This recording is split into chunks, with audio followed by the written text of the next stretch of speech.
Good evening. Tonight's show comes to you from the Good Home exhibition in Duke's Court, where we've been trying out some of the latest gadgets on show here and getting our resident expert, Liz Shearer, to tell us which ones are worth buying and which will die a death.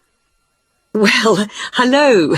Yes, John, I've been investigating 4 new household gadgets and sorting out the advantages and disadvantages and then really deciding what are must-buys, what are maybe-buys, and what are never-buys.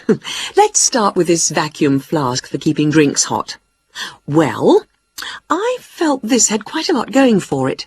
Most of all is the fact that it contains no glass and is therefore unbreakable to all intents and purposes. It's made of stainless steel, which is guaranteed for 20 years. Hope that's long enough. And it's true what the manufacturer claims, that it does maintain heat for 18 hours. So that's pretty good. On the downside, it really works out to be quite expensive, and much more surprisingly, it unfortunately leaves a strange taste, you know, when you've drunk from it. So, all in all, my recommendation would be it's got plenty of advantages, but it is rather expensive, so I'd say you should maybe buy it. Moving on to a natty little device, the whistle key holder. Basically, this is where you whistle, and the key holder gives off a high-pitched noise and flashes light, so you can find it. One advantage of this model is that it also has a small light. You press the button, and this means you can find keyholes easily. I also felt the small size was a real advantage. On the weaker side, I did find the noise unpleasant, which I'm sure the designers could have done something about. And I found that it didn't work through metal, so it's mainly useful finding in coat pockets, cushions, etc.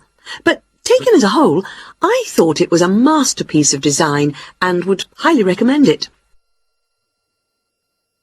The third gizmo is called the Army Flashlight because it was developed initially for military use. It works by squeezing the handle to generate the power. Its advantages are that it can be used for outside activities, and also, and this is one of the surprising features, it does work underwater. My main objection to it, though, was although it did work in these conditions, this model gave off a weak light. So my recommendation, I'm afraid, would have to be to avoid this one. The decoy camera was last on my list. This is a fake video camera which you fix to your wall to scare off burglars. The advantage of this model is something which makes it look very realistic. It's flashing light. On the downside, it was quite difficult to fix to the wall. However, burglary is such a major problem these days that it is worth the effort. So, this gets my strong recommendation. Okay, thanks for that, Liz.